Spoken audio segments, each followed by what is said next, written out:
My dear sisters and brothers, one basic truth in this gospel passage is that our life does not consist of our material possession.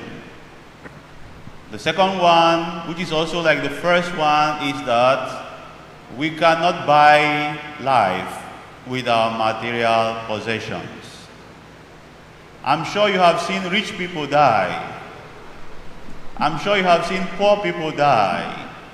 When God says our time is up, even the best surgeon, even the best doctor in the whole world cannot save us. If God says time is up, nobody can save us, no matter the amount of money we possess. And that's where God is greater than us. There are things in this life that money cannot buy. Money cannot buy happiness. But money can give us pleasure. But pleasure is not the same with happiness. Because pleasure is about our body.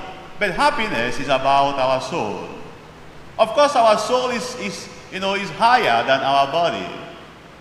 But the only person who can give us happiness is God. Not what we drink, not tanned wine, not Emperador, not red horse or blue horse.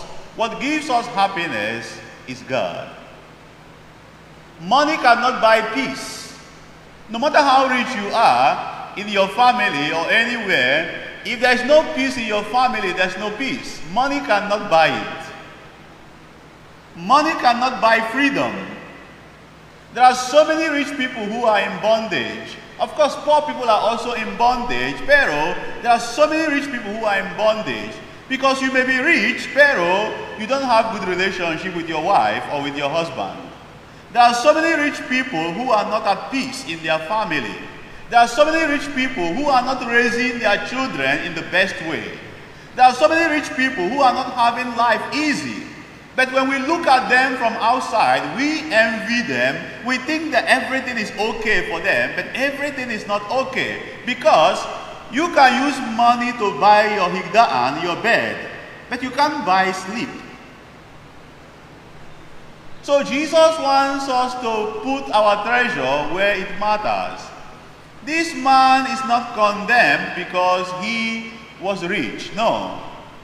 The problem with this man is his selfishness. If you look at the gospel, if you listen to this passage, you will hear this man used I for 8 times. 8 times. Go back and read this gospel passage again. You will see it. I, myself. Ako.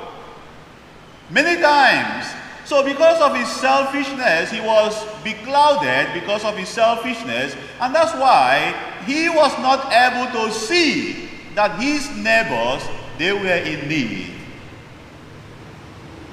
There are many of us who are in need, materially, emotionally, spiritually, mentally, psychologically, pero we have people around us who could help us.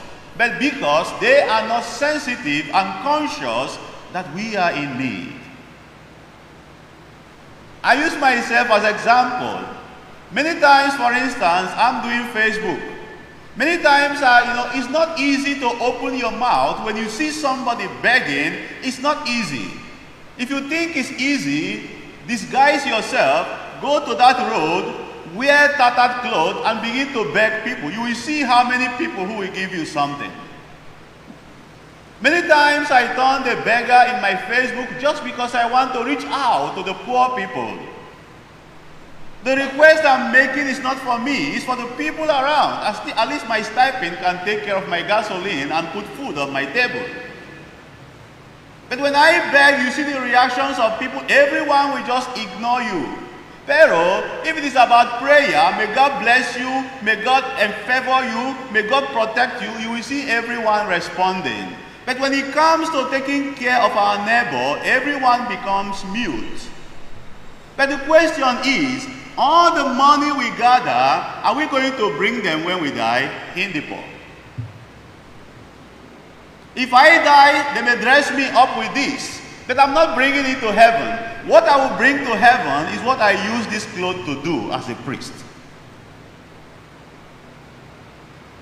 If you bring people who did not help anyone and bring people like St. Ignatius of Antioch or bring Mother Teresa of Calcutta, who do you think is bringing something to heaven? If I die today, what will I bring to heaven? Fulton Sheen says, Archbishop Fulton Sheen, he says, when we die, we don't bring any of the things we possess here on earth, but we can only bring what we use them to do, which is generosity. Many of us have beautiful wardrobes. Many of us have a lot of money, but it's difficult for us to share. Generosity is the attitude of gratitude. St. Paul tells us that everything we have is by the grace of God. You are not rich today because you are the most hardworking man. You are not rich today because you are the most hardworking woman. No, you are not rich because of your own diligence. But we are rich because of the grace of God. So why can't we share? It doesn't belong to us.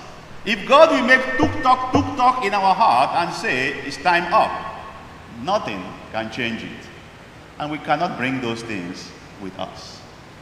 Let us ask the Lord to grant us the grace to always be conscious of those who are in need around us. Amen.